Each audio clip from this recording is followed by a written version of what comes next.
नमस्कार।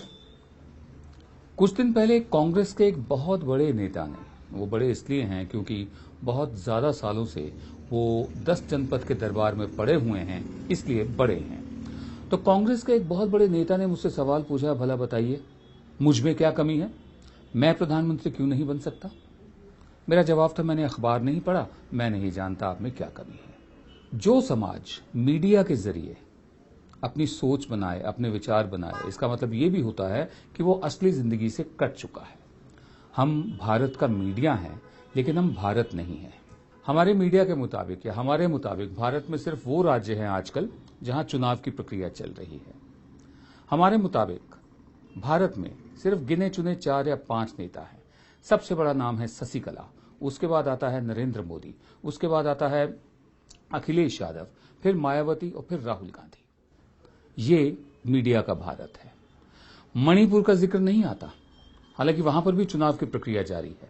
मणिपुर का जिक्र ना से ही मणिपुर के साथ साथ जो नॉर्थ ईस्ट के दूसरे राज्य हैं, वहां से 3 बड़ी बातें आई हैं, 3 बड़ी खबरें आई हैं, लेकिन उसका कोई जिक्र नहीं है हमारे भारत में।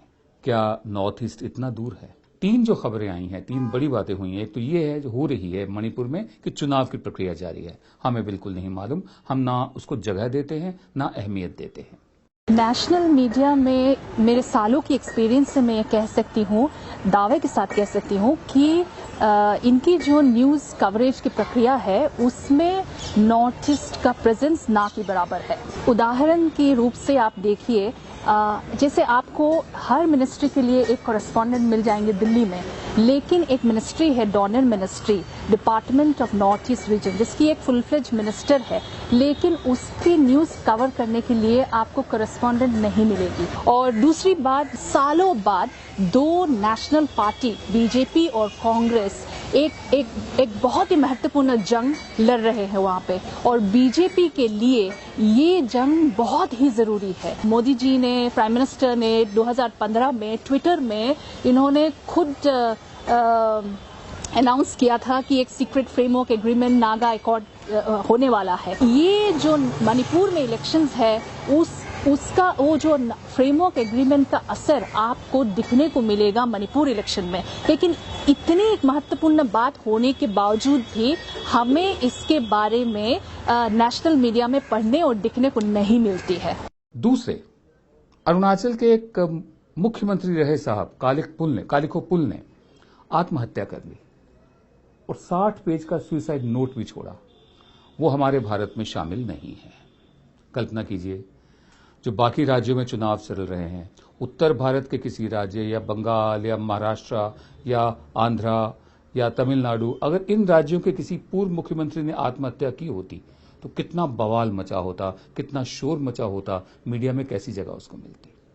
लेकिन क्योंकि नॉर्थ ईस्ट बहुत दूर है दिमागी तौर पे, इसलिए एक पूर्व मुख्यमंत्री ने आत्महत्या कर ली, 60 पेज का सुसाइड नोट छोड़ा, जिसमें वो लिखते हैं उनकी सरकार को सुप्रीम कोर्ट ने बर्खास्त किया था, कालिखो पुल की सरकार को। तो कालिखो पुल लिखते हैं, सुप्रीम कोर्ट के फैसले से पहले एक सज्जन ने मेरे आदमियों से संपर्क कर मुझसे 49 करोड़ रुपए मांगे। एक और शख्स जो एक और सज्जन के भाई थे, उन्होंने मुझसे 37 करोड़ रुपए की मांग की। फिर उन्होंने कुछ नाम भी लिए हैं लोगों के जो हम नहीं ले सकते। फिर ये लिखते हैं कि सन 2009 में राज्य को एडवांस 200 करोड़ रुपए का लोन देने पर दोरजी खांडू के कहने पर मैंने उस दौर के एक मंत्री को 6 करोड़ रुपए फलां पते पर दिए थे, पता दे रखा है। आखिर में आत्महत्या करने से पहले ही लिखते हैं, मैं पूछता हूं कि ये जनता कब जागेगी और कब इसे होश आएगा। कब तक जनता चुनावों में नेताओं की महंगी कारों को देखकर, शराब व थोड़े से पैसे लेकर और उनके झूठे वादों को सच मानकर वोट देती रहेगी। सच तो यह है कि जनता खुद ही बेवकूफ बना रहना चाहती है और सच से दूर भागती है। जनता अपने आप तय करे कि उन्हें क्या करना है। मेरा काम तो जनता को सच बताना था, लेकिन फैसला जनता के ही हाथ में है। तो नंबर 1, मणिपुर में चुनाव हो रहे हैं, उसका कोई जिक्र नहीं है हमारे भारत में, कोई जगह नहीं है उसके लिए। नंबर 2, अरुणाचल के पूर्व मुख्यमंत्री ने अभी हाल ही में आत्महत्या करी, 60 पेज का सुसाइड नोट छोड़ा, पूरी उसमें डिटेल्स दी, उसकी हमारे लिए कोई अहमियत नहीं है हमारे भारत में, मीडिया के भारत में। और तीसरे, केंद्रीय मंत्री किरण रिजिजू ने एक फिरका परस्त बयान दिया कि हिंदुओं की जनसंख्या इसलिए कम हो रही है क्योंकि वो कन्वर्ट नहीं करते हैं, धर्मांतरण नहीं करते हैं। रिजिजू नागपुर की भाषा बोल रहे हैं नॉर्थ ईस्ट से। अगर भारत माता के नाम पर देश प्रेम की दुकान चलाने वालों से सिर्फ नॉर्थ ईस्ट के राज्यों के नाम पूछ लिए जाएं कि कौन से 7 राज्य हैं, उनके मुख्यमंत्री कौन हैं, उनकी राजधानियां कौन कौन सी हैं, तो बहुत कम लोग बता पाएंगे। वाकई नॉर्थ ईस्ट हमारे भारत से बहुत दूर है, बहुत दूर। हम आगे बढ़ते हैं।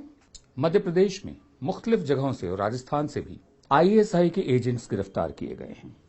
ये वो लोग हैं जो आईएसआई के लिए खबरें इकट्ठा करते थे, सूचना इकट्ठी करते थे, फोटोएं लेते थे, एक प्राइवेट टेलीफोन एक्सचेंज चला रहे थे, उसके जरिए इनके हैंडलर से, आईएसआई के हैंडलर से इनकी बातचीत होती थी। लेकिन इस पर भी चुप्पी है हमारे भारत में। क्यों? क्योंकि जो लोग पकड़े गए हैं उनके नाम हैं ध्रुव सक्सेना।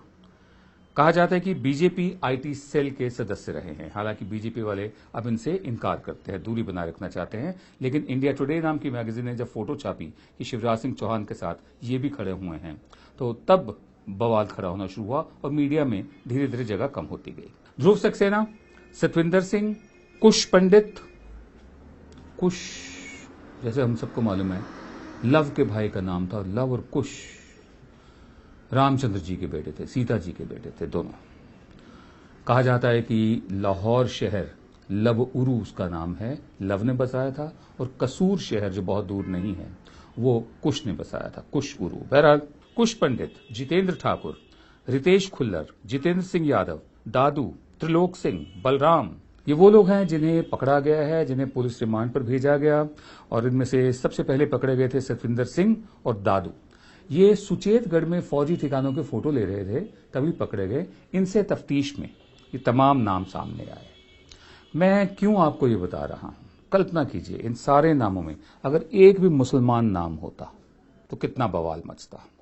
एक भी अगर जेएनयू का कोई पूर्व छात्र रहा होता, वैसे जेएनयू वालों का चरित्र ऐसा नहीं है, बहुत मजबूत लोग निकलते हैं वहां से, तो आप कल्पना कीजिए कितना बवाल मचा होता। जिन लोगों ने जेएनयू में नारे लगाए थे, जो मैं कल्पना में भी नहीं लगा सकता, सपने में भी नहीं सोच सकता, जिसमें हमारे देश के टुकड़े होने की बात की गई थी, वो लोग कहां हैं? उस पर भी कोई चर्चा नहीं है। कहां गायब हो गए वो लोग? नजीब कहां है? अभी तक मिला क्यों नहीं? उस पर भी कोई चर्चा नहीं है। लेकिन सबसे बड़ी बात है, अगर इन तमाम नामों में ध्रुव सक्सेना, सतविंदर सिंह, कुश पंडित, जितेंद्र ठाकुर, रितेश खुल्लर, जितेंद्र सिंह यादव, दादू, त्रिलोक सिंह, बलराम, एक भी मुस्लिम नाम होता तो आप कल्पना कीजिए इस वक्त कितना शोर मचा होता।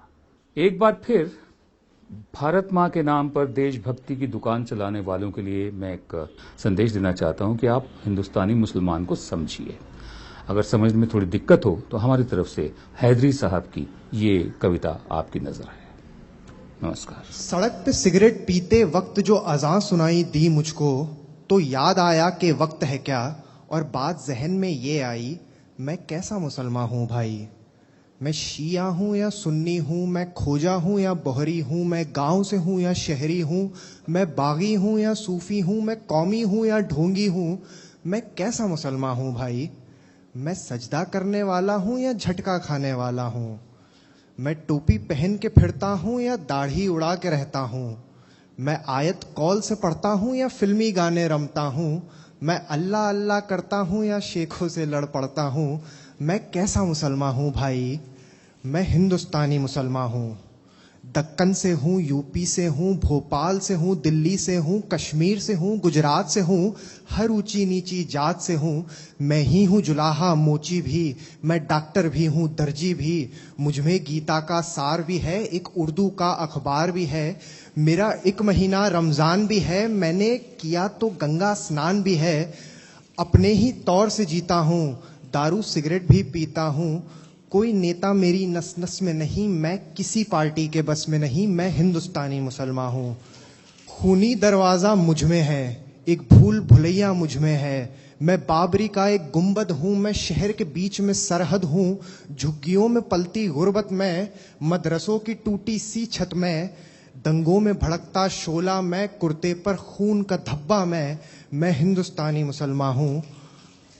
मंदिर की चौखट मेरी है, मस्जिद के किबले मेरे हैं, गुरुद्वारे का दरबार मेरा, यीशु के गिरजे मेरे हैं, 100 में से 14 हूँ लेकिन 14 ये कम नहीं पड़ते हैं। मैं पूरे 100 में बसता हूँ, पूरे 100 मुझ में बसते हैं।